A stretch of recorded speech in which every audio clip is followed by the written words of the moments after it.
अस्सलाम वालेकुम friends, welcome back to our channel Medicum Star. Dear friends, आज हम लोग बात करने जा रहे हैं बायोकेमिस्ट्री एंड क्लिनिकल पैथोलॉजी के एमसीक्यूज़, इंपॉर्टेंट एमसीक्यूज़ के बारे में। तो चलिए स्टार्ट करते हैं। इसमें आपका फर्स्ट क्वेश्चन है, one of the following vitamin is synthesised by bacteria in the intestine. मतलब कौन सा ऐसा विटामिन है जो इंटेस्टाइन में बैक्टीरिया के द्वारा सिंथेसाइज किया जाता है। तो इसमें ऑप्शन है विटामिन ए, विटामिन के, विटामिन डी, विटामिन ई। तो यहाँ पे करेक्ट आंसर आपका हो जाएगा जो विटामिन के होता है वो बैक्टीरिया के द्वारा इंटेस्टाइन में सिंथेसाइज किया जाता है। नेक्स्ट क्वेश्चन यहाँ पे आपका है, act as an oxygen carriers in mammals. कौन सा ऐसा प्रोटीन्स है जो ऑक्सीजन कैरियर इन मैमल्स में ऑक्सीजन कैरियर के तरीके से यूज़ किया जाता है। तो इसमें फर्स्ट ऑप्शन है आपका न्यूक्लियो प्रोटीन्स, दूसरा है हीमोग्लोबिन, तीसरा है प्रोटीन, चौथा है नन ऑफ द अबव। तो करेक्ट आंसर यहाँ पे हो जाएगा haemoglobin. Haemoglobin act as oxygen carrier in mammals. जो हीमोग्लोबिन होता है मैमल्स में ऑक्सीजन कैरियर की तरीके से यूज़ किया जाता है। नेक्स्ट है, due to riboflavin deficiency dash is caused. Riboflavin के डिफिशियंसी से कौन सा डिजीज़ काज होता है? पेलाग्रा, मेंटल डिटेरियोरेशन, चिलोसिस या डर्मेटाइटिस। तो ऑप्शन नंबर सी चिलोसिस यहाँ पे करेक्ट आंसर हो जाएगा। नेक्स्ट क्वेश्चन है, give the classification of compounds lipids. Compound lipid का क्लासिफिकेशन क्या है? Phospholipid, glycolipid, lipoprotein. तो करेक्ट आंसर हो जाएगा all of the above. Next question है, विटामिन B6 डिफिशियंसी में अकर during tuberculosis therapy with.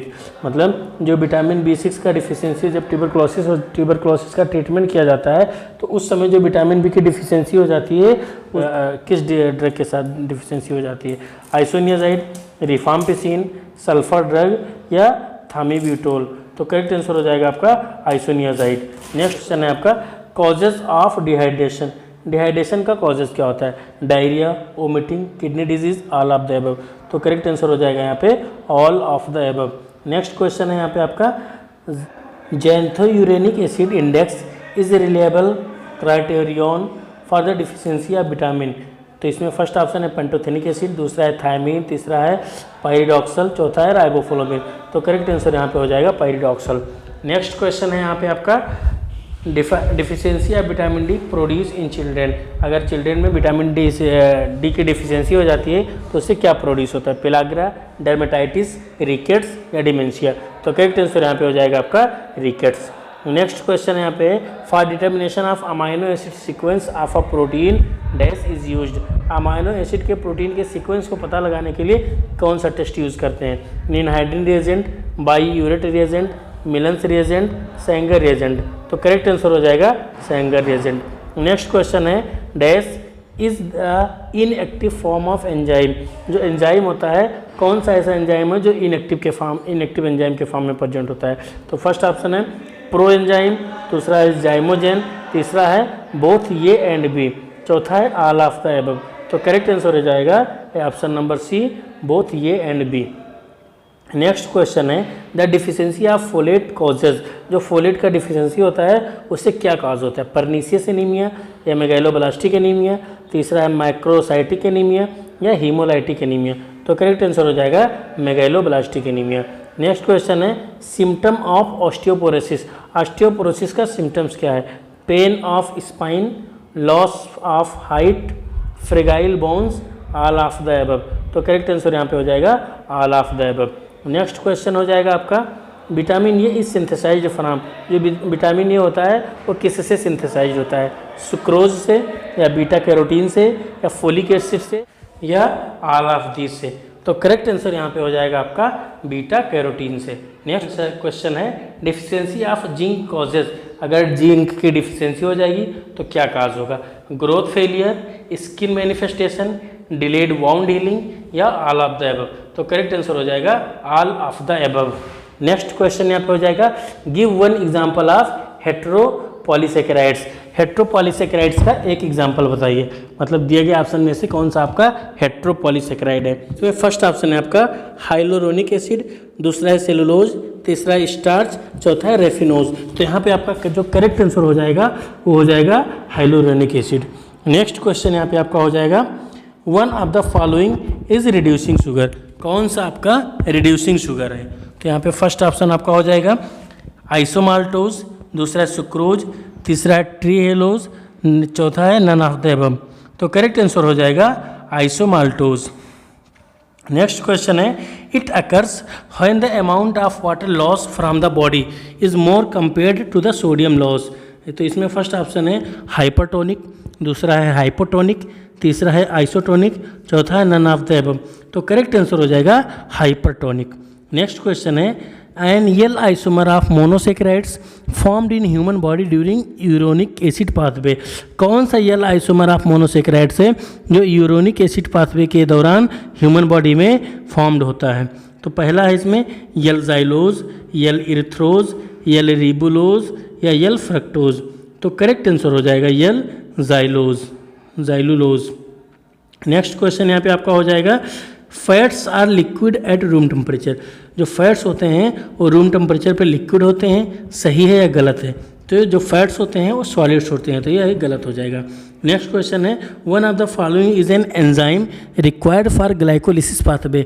Glycolysis pathway के लिए कौन सा एंजाइम रिक्वायर्ड होता है? तो इसमें पायरुवेट कार्बोक्सिलेज, दूसरा है पायरुवेट काइनेज, तीसरा है फ्रक्टोज 6 फॉस्फेट, चौथा है फास्फोकाइनेज। तो करेक्ट आंसर यहाँ पे हो जाएगा आपका पायरुवेट काइनेज। नेक्स्ट क्वेश्चन यहाँ पे हो जाएगा protein which are required to carry out mechanical work are called muscles protein. मतलब जो प्रोटीन कहलाते हैं जो मैकेनिकल वर्कआउट करने के लिए रिस्पॉन्सिबल होते हैं। Protein which are required to carry out mechanical work, मतलब जो protein mechanical work carry out करने के लिए रिक्वायर्ड होते हैं, क्या उन्हें मसल्स प्रोटीन कहते हैं? ये सही है कि गलत है? तो ये सही हो जाएगा। नेक्स्ट है glucose tolerance is decreased in one of the following disease. जो किस डिजीज़ में ग्लूकोज टॉलरेंस घट जाता है? तो इसमें फर्स्ट ऑप्शन है डायबिटीज इंसिपिडस या एडिसन डिजीज़ या हाइपोपिट्यूटरिज्म या है डायबिटीज़ मेलाइटस। तो करेक्ट आंसर हो जाएगा आपका डायबिटीज़ मेलाइटस। नेक्स्ट क्वेश्चन हो जाएगा catabolism is a biosynthetic phase uses energy to construct component of cells such as protein and nucleic acid।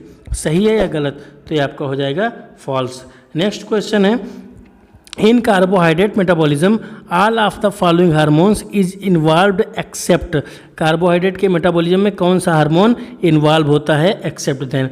तो ग्लूकागॉन, इंसुलिन या बोथ ए एंड बी। तो correct answer हो जाएगा both A and B. Next question है give physiological role of sodium in body. Body में sodium का physiological role क्या होता है?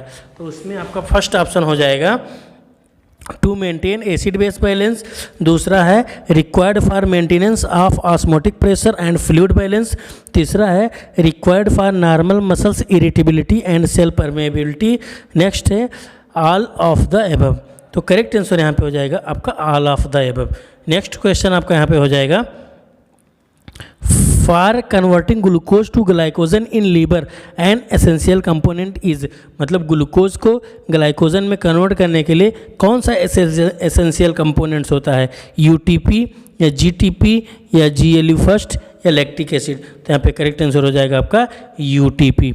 नेक्स्ट क्वेश्चन हो जाएगा minerals these are inorganic homogeneous substance which must be supplied by the diet to perform various physiological function। सही है गलत? मतलब मिनरल एक ऐसे इनऑर्गेनिक कंपोनेंट्स होते हैं जो फिजियोलॉजिकल फंक्शंस को परफॉर्म करने के लिए डाइट में सप्लाई होने चाहिए। सही है कि गलत है? तो यहाँ पे आपका हो जाएगा ट्रू है। नेक्स्ट क्वेश्चन हो जाएगा phenylalanine is the precursor of. Phenylalanine किसका प्रिकर्सर है? हिस्टामिन का, डोपामाइन का, टायरोसिन का या थायरॉक्सिन का? तो करेक्ट आंसर हो जाएगा यहाँ पे टायरोसिन का। नेक्स्ट क्वेश्चन है which is one example of basic amino acid. Basic amino acid का एक एग्जाम्पल बताइए। आर्जिनिन, एस्पार्जिन या एस्पार्टिक एसिड या नन ऑफ द अबव। तो करेक्ट आंसर हो जाएगा यहाँ पे आपका आर्जिनिन। नेक्स्ट क्वेश्चन हो जाएगा one of the following amino acid contain special group pyrrolidine. मतलब कौन सा ऐसा अमाइनो एसिड से जिसमें पायरोलिडीन प्रेजेंट होता है? तो इसमें फर्स्ट ऑप्शन है प्रोलीन, दूसरा है टायरोसिन, तीसरा है ट्रिप्टोफन, चौथा है फेनिलएलानिन। तो करेक्ट आंसर यहाँ पे आपका हो जाएगा प्रोलीन। जो प्रोलीन होता है उसमें पायरोलिडीन न्यूक्लियस प्रेजेंट होता है। नेक्स्ट क्वेश्चन हो जाएगा in dash type of anaemia essential factor are absent which are required for the formation of RBC। मतलब RBC मतलब ऐसा कौन सा एनीमिया है जिसमें जो फैक्टर सेल होते हैं वो अब्सेंट होते हैं, जो कि RBC के फॉर्मेशन के लिए रिस्पॉन्सिबल होते हैं। तो उस एनीमिया को कौन सा एनीमिया बोलते हैं? Sickle cell ammonia, pernicious anaemia, aplastic anaemia या नन ऑफ द अबव। तो करेक्ट आंसर हो जाएगा यहाँ पे पर्नीशियस एनीमिया। नेक्स्ट क्वेश्चन यहाँ पे आपका हो जाएगा कोरी साइकिल इज, कोरी साइकिल क्या होता है? रीयूज ऑफ ग्लूकोज या सिंथेसिस ऑफ ग्लूकोज या अपटेक ऑफ ग्लूकोज या बोथ ए एंड बी। तो करेक्ट आंसर यहाँ पे हो जाएगा बोथ ए एंड बी। मतलब जो कोरी साइकिल होते हैं वो ग्लूकोज का रीयूज भी करवाते हैं और ग्लूकोज का सिंथेसिस भी करवाते हैं। नेक्स्ट क्वेश्चन है the technique for purification of protein that can be made specific for a given protein is. मतलब प्रोटीन कौन सा ऐसा टेक्निक है जिसमें प्रोटीन का प्यूरिफिकेशन किया जाता है जिससे कि एक प्रोटीन स्पेसिफिक प्रोटीन बन सके। फर्स्ट ऑप्शन है gel filtration chromatography, thin layer chromatography, आपका थर्ड हो जाएगा एफिनिटी क्रोमेटोग्राफी, चौथा इलेक्ट्रोफोरेसिस। तो इसमें करेक्ट ऑप्शन आपका हो जाएगा एफिनिटी क्रोमेटोग्राफी। नेक्स्ट क्वेश्चन है amino acid tryptophan could be considered as precursor of. जो अमाइनो एसिड ट्रिप्टोफन होता है वो किसका प्रिकर्सर माना जाता है? मेलेटोनिन का या थायराइड हार्मोन्स का या मेथियोनिन का या नन ऑफ द अबव का। तो करेक्ट आंसर हो जाएगा मेलेटोनिन का। जो मेलेटोनिन होता है उसका प्रिकर्सर ट्रिप्टोफन माना जाता है या ट्रिप्टोफन होता है। नेक्स्ट क्वेश्चन है glycogen synthesis is increased in one of the following condition. किस कंडीशन में ग्लाइकोजन का सिंथेसिस बढ़ जाता है? If insulin level is increased, if glucagon level is increased, if norepinephrine level is increased या नन ऑफ द अबव। तो correct answer हो जाएगा if insulin level is increase. Thank you for joining the session dear friends and students. अगर ये video lecture आपको पसंद आया हो तो आप अपने दोस्तों के साथ में इसको ज़रूर शेयर करें। चलिए मिलते हैं नेक्स्ट पार्ट में। Thank you for watching the video.